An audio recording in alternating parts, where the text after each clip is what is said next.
കൂട്ടുകാരെ, എല്ലാവർക്കും നിജൂസ് വേൾഡിൻ്റെ പുതിയൊരു വീഡിയോയിലേക്ക് സ്വാഗതം. എല്ലാവരും സുഖമായിട്ടിരിക്കുന്നെന്ന് വിശ്വസിക്കുന്നു. ഞങ്ങളിവിടെ സുഖമായിട്ടിരിക്കുകയാണ്. അപ്പോൾ എല്ലാവരും സന്തോഷത്തോടെയും ആരോഗ്യത്തോടെയും ഒക്കെ ഇരിക്കുക കേട്ടോ. ഇന്നത്തെ വീഡിയോയിൽ സംസാരിക്കുന്നത് ഒരുപാട് പേർക്ക് നമ്മുടെ ചാനലിൽ കണ്ടിട്ടുള്ള 3 പ്രഗ്നൻസി ലക്ഷണത്തിനെ പറ്റിയിട്ടാണ് കേട്ടോ. ഇത് ഭയങ്കര ഒരു അൺയൂഷ്വൽ ആയിട്ടുള്ള പ്രഗ്നൻസി ലക്ഷണമാണ്. ഇതിൽ 2 എണ്ണം എന്ന് പറയുന്നത്. ലാസ്റ്റത്തെ എന്ന് പറയുന്നത് കോമൺ ആയിട്ട് ഒരുപാട് പ്രഗ്നൻ്റ് ആയിട്ടുള്ള സ്ത്രീകൾക്ക് ഉണ്ടാകുന്ന പ്രഗ്നൻസി ലക്ഷണമാണ് കേട്ടോ. അപ്പോൾ നമുക്കിത് എന്താണെന്ന് നോക്കാം. വീഡിയോ നമുക്ക് സ്റ്റാർട്ട് ചെയ്യാം. തുടക്കത്തിൽ തന്നെ പറയാം, ഇങ്ങനെയുള്ള പ്രഗ്നൻസി ലക്ഷണങ്ങളെ പറ്റിയിട്ട് വീഡിയോസ് ചെയ്യുമ്പോഴേക്കും ഒരുപാട് പേർക്ക് സംശയമുണ്ട്. ഈ ലക്ഷണങ്ങൾ ഉണ്ടെങ്കിൽ മാത്രമേ പ്രഗ്നൻ്റ് ആവുകയുള്ളൂ, അല്ലെങ്കിൽ ഈ ലക്ഷണങ്ങൾ കാണുന്നവരെല്ലാവരും പ്രഗ്നൻ്റ് ആണോ, അങ്ങനെയൊക്കെ ചിന്തിക്കുന്നവരുണ്ട്. ഒരിക്കലും ഇതിന് നിങ്ങളുടെ പ്രഗ്നൻസി ലക്ഷണം മാത്രമാണെന്ന് കൺഫേം ചെയ്ത് നമുക്ക് പറയാനായിട്ട് സാധിക്കില്ല. ശരീരത്തിലെ മറ്റെന്തെങ്കിലും ഹോർമോണൽ ഇംബാലൻസസ് ഉണ്ടെങ്കിലോ മറ്റേതെങ്കിലും ആരോഗ്യ പ്രശ്നം നിങ്ങൾക്കുണ്ടെങ്കിലോ ഇതുപോലുള്ള ലക്ഷണങ്ങൾ നിങ്ങൾക്ക് തുടർച്ചയായിട്ട് വരാനായിട്ടും ചാൻസ് ഉണ്ട്. നിങ്ങൾ ഈ ഇത്തരത്തിലുള്ള വീഡിയോസൊക്കെ കേൾക്കുമ്പോൾ ശ്രദ്ധിക്കേണ്ട കാര്യം, ഈ ലക്ഷണം നിങ്ങൾക്ക് വരുന്നുണ്ടോ എന്ന് മാത്രം ശ്രദ്ധിക്കുക. അതിനുശേഷം ആ ഒരു ലക്ഷണത്തിനെ പറ്റി നിങ്ങൾ കംപ്ലീറ്റ് ആയിട്ട് അങ്ങനെ മറക്കുക. അല്ലാതെ ഈ ലക്ഷണം വരുന്നുണ്ടോ എന്ന് ആലോചിച്ച് നമ്മൾ ഇരുന്ന് കഴിഞ്ഞാൽ ഒരുപാട് നമ്മൾ ടെൻഷനാക്കും. പിന്നെ എന്തുകൊണ്ടാണ് ഇങ്ങനെ ആളുകളെ ടെൻഷനാക്കാൻ വേണ്ടിയിട്ടാണോ ഈ വീഡിയോസ് ചെയ്യുന്നതെന്ന് ചോദിച്ചു കഴിഞ്ഞാൽ ഒട്ടുമല്ല. കാരണം PCOD ഉള്ളവർ, അതുപോലെ ഹോർമോണൽ ഇംബാലൻസസ് ഉള്ളവർ, ഇറഗുലർ പീരീഡ്സ് ഉള്ളവർക്കൊക്കെ ഇതുപോലെ പല പ്രിമെൻസ്ട്രൽ സിംറ്റംസും ഉണ്ടാവാറുണ്ട്. അതെല്ലാം പ്രഗ്നൻസിയുടേതാണോ പ്രിമെൻസ്ട്രൽ ആണോ എന്ന് കൺഫ്യൂഷൻ ആവുന്നവരാണ് ഒരുപാട് പേര്. അങ്ങനെ കൺഫ്യൂസ്ഡ് ആവുന്നത് കൊണ്ട് പലരും ഈ ലക്ഷണങ്ങളൊക്കെ കാണുമ്പോഴേക്കും പീരീഡ്സ് ആണ് വരുന്നതെന്ന് ചിന്തിക്കുകയും പീരീഡ്സ് ഇൻഡ്യൂസ് ചെയ്യാനായിട്ടുള്ള ഒരുപാട് കാര്യങ്ങൾ ചെയ്യുകയും ചെയ്യുന്നുണ്ടെന്ന് ഒരുപാട് പേരുടെ കമൻസ് വായിക്കുന്നതിലൂടെ മനസ്സിലായിട്ടുണ്ട്. അതുകൊണ്ടാണ് ഇങ്ങനെയുള്ള വീഡിയോസ് ചെയ്യുന്നത്. ഇതൊക്കെ ഒന്ന് മോണിറ്റർ ചെയ്ത് കഴിഞ്ഞാൽ നമ്മുടെ ശരീരത്തിൽ എന്തെല്ലാം മാറ്റങ്ങളാണ് വരുന്നതെന്ന് നമുക്ക് തിരിച്ചറിയാനായിട്ട് സാധിക്കും. ഒരുപാട് പേര് പറയുന്നുണ്ട് ഈ ലക്ഷണങ്ങളെ പറ്റി അറിഞ്ഞതിന് ശേഷം ബോഡി കെയർ ചെയ്തിട്ട് പ്രഗ്നൻസി ടെസ്റ്റ് ചെയ്ത് നോക്കിയപ്പോൾ പോസിറ്റീവായി എന്ന് പറയുന്നവരുണ്ട്. നമ്മുടെ ഇപ്പോഴത്തെ ശരീരപ്രകൃതി അനുസരിച്ചിട്ട് പണ്ട് നമ്മുടെ അമ്മയ്ക്ക് ഉണ്ടായിരുന്നത് പോലെയുള്ള തലകറക്കോ തലകറങ്ങി വീഴലോ ഛർദിയോ ഒന്നുമല്ല ഇപ്പോഴത്തെ ജനറേഷനിലുള്ള സ്ത്രീകൾക്ക് ഉണ്ടാകുന്നത്. ഭയങ്കര വിയേർഡായിട്ടുള്ള ഇതും ഒരു പ്രഗ്നൻസി ലക്ഷണമാണോ എന്ന് ചിന്തിക്കുന്ന തരത്തിലുള്ള ലക്ഷണങ്ങളാണ് വരുന്നത്. അപ്പോൾ അതൊക്കെ വേണ്ടിയിട്ടാണ് ഇങ്ങനെയുള്ള വീഡിയോസ് ചെയ്യുന്നത് കേട്ടോ. നിങ്ങൾ ജസ്റ്റ് കേൾക്കുക. ഇനി നിങ്ങൾ ഓവുലേഷന് ശേഷം ഈ ലക്ഷണങ്ങളൊക്കെ കേട്ടിട്ട് ടെൻഷൻ ആകുന്നവരാണെങ്കിൽ നിങ്ങളുടെ BP ഷൂട്ട് ചെയ്യാൻ മാത്രമേ ഈ ഒരു വീഡിയോ യൂസ്ഫുൾ ആവുന്നുള്ളെങ്കിൽ നിങ്ങൾ ഈ വീഡിയോ കാണാനായിട്ട് പാടില്ല. ഈ ഒരു മൊമെൻറ്റിൽ തന്നെ സ്കിപ്പ് ചെയ്തിട്ട് വേറെ ഏതെങ്കിലും വീഡിയോസ് നിങ്ങൾക്ക് കാണാവുന്നതാണ് കേട്ടോ. അപ്പോൾ നമുക്ക് വീഡിയോ സ്റ്റാർട്ട് ചെയ്യാം. ഏറ്റവും ആദ്യത്തേതെന്ന് പറയുന്നത് ഹെയർ ഗ്രോത്ത് ആണ്. നമുക്ക് തലമുടി വളർച്ച നല്ലതുപോലെ ഉണ്ടാകും. തലമുടിയിൽ മാത്രമല്ല, നമ്മുടെ പ്രൈവറ്റ് പാർട്ടിലും, നമ്മുടെ ആ ഒരു പിബിക് ഭാഗത്തും, അതുപോലെ അണ്ടർആമിൻ്റെ ഭാഗത്തും നിങ്ങൾക്ക് നല്ലതുപോലെ ഹെയർ ഗ്രോത്ത് ഉണ്ടാകും. തലമുടി നമുക്ക് വളരുന്നത് ചിലപ്പോൾ എളുപ്പത്തിൽ തിരിച്ചറിയാനായിട്ട് സാധിക്കുന്നില്ലെങ്കിലും നമുക്ക് ആ ഒരു ജെനിറ്റൽ പാർട്സിലും നമ്മുടെ പ്രൈവറ്റ് പാർട്ടിലും അതുപോലെ തന്നെ അണ്ടർആമിലും ഹെയർ ഗ്രോത്ത് ഉണ്ടാകുന്നത് എളുപ്പത്തിൽ തിരിച്ചറിയാനായിട്ട് സാധിക്കും. ഇങ്ങനെ ഉണ്ടാകുന്നതിനുള്ള കാരണം, പ്രഗ്നൻ്റ് ആകുന്ന സമയത്ത് നമ്മളുടെ ശരീരത്തിൽ ഒരുപാട് ഹോർമോണൽ ചേഞ്ചസ് ഉണ്ട്. ഇതിൽ നല്ല നല്ല ഹോർമോൺസ് ഒക്കെ പ്രൊഡ്യൂസ് ആകുമ്പോഴേക്കും നമ്മുടെ മൂഡ് സ്വിങ്സ് ഒക്കെ ഒന്ന് കൺട്രോൾ ആയിട്ട് നമ്മൾ ഹാപ്പി ആയിട്ടിരിക്കുന്ന സമയത്ത് ഹെൽത്തി ആയിട്ടുള്ള ഒരുപാട് ഹോർമോൺസ് നമ്മുടെ ശരീരത്തിൽ പ്രൊഡ്യൂസ് ആകും. ഈസ്ട്രജനും പ്രൊജസ്ട്രോണും പ്രൊലാക്റ്റിനും HCGയും അങ്ങനെ എല്ലാ ഹോർമോൺസും പ്രൊഡ്യൂസ് ആയിട്ട് വരുന്ന സമയത്ത് അതിൻ്റെ മാറ്റം നമ്മുടെ ആ ഒരു ഹെയർ ഗ്രോത്തിലും തിരിച്ചറിയാനായിട്ട് സാധിക്കും. ചിലവർ നമ്മുടെ ആ ഒരു പ്രൈവറ്റ് പാർട്ടൊക്കെ കൃത്യമായിട്ട് ഹെയറൊക്കെ നല്ലപോലെ കട്ട് ചെയ്ത് നല്ല സുന്ദരമാക്കി കൊണ്ടു നടക്കുന്നവരായിരിക്കും. അങ്ങനെയുള്ളവർക്കൊക്കെ ഹെയർ ഗ്രോത്ത് പെട്ടെന്ന് വരുന്നത് തിരിച്ചറിയാനായിട്ട് സാധിക്കും കേട്ടോ. ഭയങ്കര വിയേർഡായിട്ട് നമുക്ക് തോന്നാം, പക്ഷേ ഒരുപാട് പേർക്ക് പ്രഗ്നൻസിയുടെ സമയത്ത് ഉണ്ടാകുന്ന ലക്ഷണമാണ് കേട്ടോ. അപ്പോൾ ഇത് നിങ്ങൾക്ക് ഉണ്ടാകുന്നുണ്ടോ എന്ന് നോക്കുക. രണ്ടാമത്തെ ഒരു ബുദ്ധിമുട്ട് എന്ന് പറയുന്നത് ഹിപ്പ് പെയിൻ ആണ്.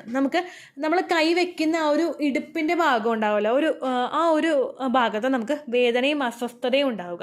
പ്രഗ്നൻ്റ് ആകുന്ന സമയത്ത് നമുക്ക് ഉണ്ടാകുന്നൊരു ബുദ്ധിമുട്ടാണ് നമ്മുടെ ലോവർ അബ്ഡമൻ എക്സ്പാൻഡ് ആവാനായിട്ട് തുടങ്ങുമല്ലോ.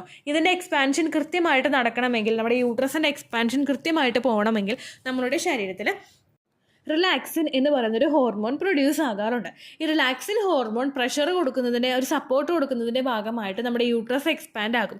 യൂട്രസ് എക്സ്പാൻഡ് ആകുമ്പോൾ അതിന് ചുറ്റുമുള്ള ഏരിയാസൊക്കെ എക്സ്പാൻഡ് ആകും. നോർമലി നമുക്ക് ഈ ഒരു ബുദ്ധിമുട്ട് കീഴ്പോട്ടേക്കാണ് വരുന്നതെങ്കിൽ, അതായത് പെൽവിക്കിൻ്റെ ഭാഗത്തോട്ടാണ് ഈ ഒരു ബുദ്ധിമുട്ട് വരുന്നതെങ്കിലും പല സ്ത്രീകൾക്കും ഹിപ്പിൻ്റെ ഭാഗത്തും ഈ ഒരു ബുദ്ധിമുട്ട് ഉണ്ടാകാറുണ്ട്.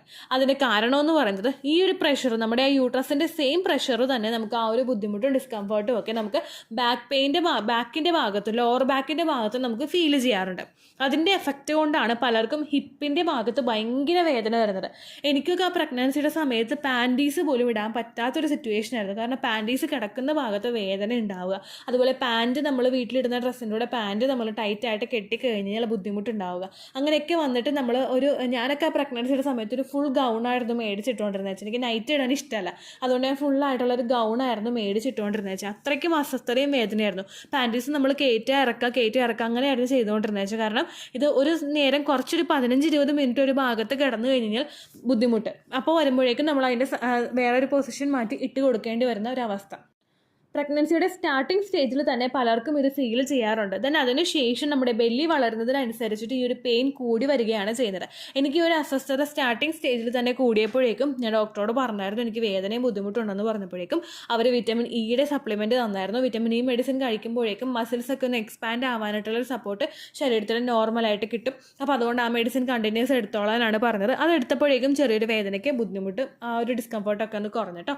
അപ്പോൾ ഹിപ്പ് പെയിനും പലർക്കും ആ ഒരു പ്രഗ്നൻസിയുടെ സമയത്ത് ഫീൽ ചെയ്യാറുണ്ട്. അടുത്തൊരു ബുദ്ധിമുട്ട് എല്ലാവർക്കും ഉണ്ടാകുന്ന ഭയങ്കര കോമൺ ആയിട്ടുള്ളൊരു ബുദ്ധിമുട്ടാണ് ഫെയിൻറ്റിങ്.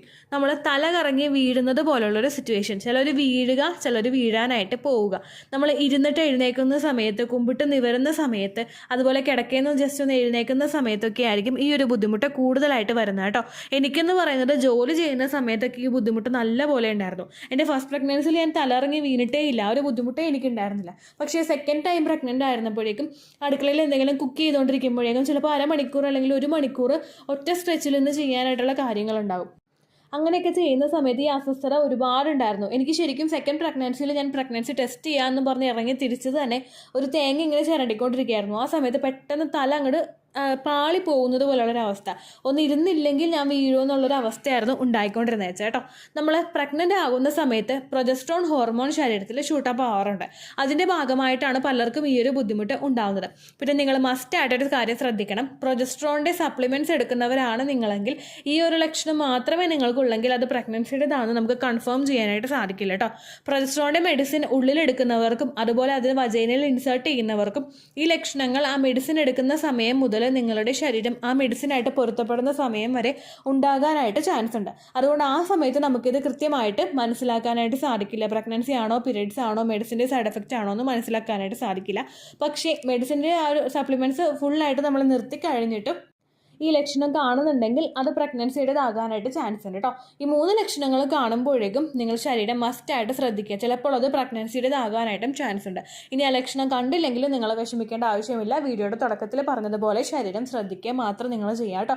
ഒരുപാട് പേര് ചാനലിൽ പീരിയഡ്സിൻ്റെ ആ ഒരു ദിവസം ചെറിയ ബ്ലീഡിങ് ഉണ്ടായിട്ട് പ്രഗ്നൻസി ടെസ്റ്റ് ചെയ്ത് നോക്കിയപ്പോൾ പോസിറ്റീവ് ആയെന്ന് പറയുന്നവരുണ്ട്. ഓരോ വീഡിയോയിലും ഞാൻ ഈ കാര്യം പറയുന്നത് ഓരോരുത്തരും പുതിയതായിട്ട് ചാനലിലോട്ട് വരുന്നവരുണ്ട്. അവർക്ക് വേണ്ടിയിട്ടാണ് ഈ പറഞ്ഞത് കാര്യം തന്നെ.